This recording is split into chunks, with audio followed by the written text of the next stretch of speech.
Hello everyone, this is the first lesson recording for IM1, October 16th, 2020.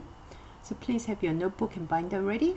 What are we doing today? We are solving equations being organized, and we are going to get into turtle race. So before we begin, let's talk about the video now. Okay, so during testing, I need the video to be on and unobstructed for validity. So for me to say that yes, the quiz that you're turning in, the score you got is your work, not somebody else's work, I need the videos on. That means you also need to close any other window tabs and tilt screen such that you and your work area are in view, and that if for some reason you cannot do this, then you can schedule a one-on-one time for testing at your convenience. Okay, so that is your option, but I do need the cameras on. Now, breakout room with groups. During the breakout rooms, the videos need to be on. Okay, there is a tendency for students to turn the videos off in the breakout room. I need them on, and I will be visiting, so make sure that they are on and you are actively participating. The audio should also be on. The whole reason you are in breakout room is so that you can freely discuss the problem and your thinking.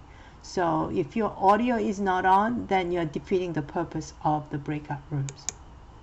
During class, I need the videos on so that you are visible, and it is helpful for me, and I believe it is helpful for you too. So let's keep helping each other by having the video on. And if for some reason you cannot, then you can send me a private chat as to why you cannot have the video on. Alright, so what do we mean by class participation points? Well, that means you will be getting full points if you answer all answers in private chat. So when I ask question, I do count how many answers that you have put in. Okay, so please answer and give it your best thought. Also, you need to be taking all good notes. Okay, so take notes here. That's the symbol that you should be taking notes. That means you need to take notes, and really the notes are for your benefit, so that when you look back, you know what we learned, how to solve these problems, and so on and so forth. If you think that you're going to be able to remember what we learned even just the next day, it doesn't work very well. Okay, whereas if you have something written, then you can say, oh, yeah, that's what we did, I remember that. Okay, and also make sure you're working on the Desmos card, that you're not lagging behind, that you're putting in your quality responses. And finally, you need to be present for full class period. If you are here for a little while and then leave, then you are not fully participating. The consequences are that apart from earning 0 for the classwork, you could be referred to the assistant principal, so that maybe you can have a little chat with them and explain to them why it is hard for you to participate. Alright, some other announcement. The quiz for retake information, the quiz that you just took.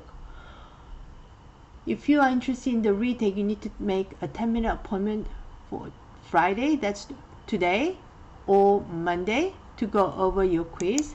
And then the retake will be on Tuesday, October 20th at 10:10 a.m. in the morning. I've already had like 6-7 students taking a retake already on the quiz number 4, and they have done all very well. I mean, even one student, I think she scored 15% the first time, and the next time she scored 90%. So make sure you take action to improve your learning and improve your grades. Unit 2 test will be next Friday, that's October 23rd. So that's just 1 week away. And like I have said before, the unit tests take a big chunk of your overall grade. That means you need to prepare for it. If you do not do well, there will be no retakes on the unit test. So you really need to prepare for it by looking over your notes, looking over your quizzes, or looking over your homework, so that you are indeed familiar with the material and that you are certain of it. Last day, that also means that last day for Second grading period is next Friday. That also means that all Unit 2 late work should be turned in by next Friday. Remember, I do not accept any late work beyond the unit test. Okay, so you have the last 4-5 weeks or 5-6 weeks to turn in all the missing work, and if you have not done so, then that is the last day. So make sure you get busy if you have any missing work. Alright, so I would like you to pull out your homework so that we can go over the answers. If you're watching this video because you are absent, I'm sorry, but I do not publish the answers apart from the ones that were already given to you. Sometimes the odd answers are given out at times, but if you want to see the homework answers, you do need to be present during the class. Let's get into the lesson. So what do we mean when we say solve an equation? So here are 4 different examples of equation. Remember, equation means we need to have 2 different expressions. That 2x plus 4 is an expression, 2 is another expression. They need to be equal to each other. So we need to have an equal sign present. That makes it an equation that has an equal sign with 2 different expressions being equal to each other, and so on. So that's an equation. So when we say solve an equation, it really means what number for x would make the equation true. So what is the value of x that makes this 2 to be equal to 2x plus 4, or 1 minus 6x to be exactly equal to 4, or this value, this expression, to be equal to 4. What is the value that makes for x that makes this equation true? That's what solve means. So even if we don't know how to solve, we can always check if the value makes the equation true. So if, for example, I think if x is equal to -1 makes the equation true, then or x is not, x equals 0 does not. So for example, if I know that x equals -1, so if I put in -1 as an x, 2 times -1 is -2. -2 plus 4 is +2, and that is same as 2 on the left hand side. So this x as a -1 makes this equation true. Okay, but if I put in x as a 0, 2 times 0 is 0, plus 4 is 4, 0 plus 4 is 4, and 4 is never equal to 2. So we know that x is equal to 0 does not work. So it does not make the equation true, so this is not a solution, while as x is equal to -1 is a solution to the first equation. Okay, alright, so different types of equations have different strategies. Okay, these are linear equations, these are quadratic that you will learn in IM2, these are exponential equations. So depending on the type of equations, they do have different strategies to solve. But the most simplest form of what do we mean by solve is find the value of x that makes the equation true, that makes this equal sign true.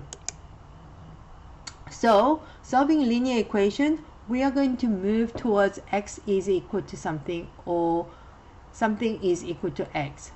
And to do that, we're going to apply undo operations on both sides of equations. Okay, so you need to be thinking when you see this equation, okay, you need to be thinking about what did I do to x? What is the first thing I did to x?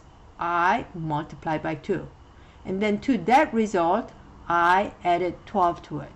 Okay, so remember to undo, do you remember the guess my number, the wizard exercise we did maybe a few weeks ago, maybe probably 4 or 5 weeks ago? Okay, so according to that, to figure out what the answer was, we went backwards. To go backwards, we actually undid very last thing that was done to x. So it was multiplied by 2 was the first thing that was done to x, and then adding 12 was the second thing. That means we need to undo what was done last, which is adding 12. How do I undo adding 12? That is by subtracting 12 to both sides, like this. Okay, and whatever you do to one side of the equation, you need to do to the other side. Okay, so 12 minus 12, that just becomes 0. So that's why this disappears, and now you're just left with 2x is equal to negative 18. This is one-step equation. We know how to solve this. So because 2 is being multiplied to x, so how do I undo multiply by 2? It's dividing by 2, and that's the fraction line. Divide both sides by 2, and that becomes, this 2 divided by 2 becomes my giant one. And you are left with x is equal to negative 9, because negative 18 divided by 2 is negative 9. Okay, what about this? Okay, so when you see 2y minus 1 is equal to 3y plus 4, I see the variables on both sides. Remember, I want to get towards x is equal to, or something is equal to x. That means I just want it to be with variable on one side. I don't want variables on both sides. So to undo this, I need to get rid of one of the variables. I need to get rid of either 2y or I need to get rid of 3y. Okay, so when you could just go back, when I wanted to try to get rid of plus 12, what did I do? I subtracted. So it's the same thing. To get rid of this plus 2y, I subtract 2y. And if I subtract from one side, I need to subtract from the other side also. So that becomes 2y minus 2y. So the 2y goes away, and you are left with negative 1 is equal to, what's 3y? Take away 2y. That's just 1y. Okay? And so y plus 4 on the right hand side of the equal sign. And then from here, again, what is being done to y? Y is being added by 4. So how can I get rid of this? How can I undo add by 4? Then I will subtract 4 from both sides. So then this becomes 0, and negative 1 minus 4 is negative 5. So y is negative 5. And to check if my solution is correct, I can always plug it back to the original equation to see if the equation is holding true. So that means if I plug in y is negative 5, so plug that in. So remember, it's the easiest if I put, instead of putting the variable, I just start by putting in the parentheses is equal to 3 times y. I can put a parenthesis here and plus 4. And here I figured out that y was same as negative 5, so I can put negative 5 here and negative 5 here whenever I see a variable. 2 times negative 5, that's going to be negative 10 minus 1 on the left hand side. On the right hand side, 3 times negative 5 is negative 15 plus 4. Okay, let's deal with left hand side, right hand side separately. Negative 10 minus 1 is negative 11. And negative 15 plus 4 is also negative 11. See how it came to be true? They both are equal to each other.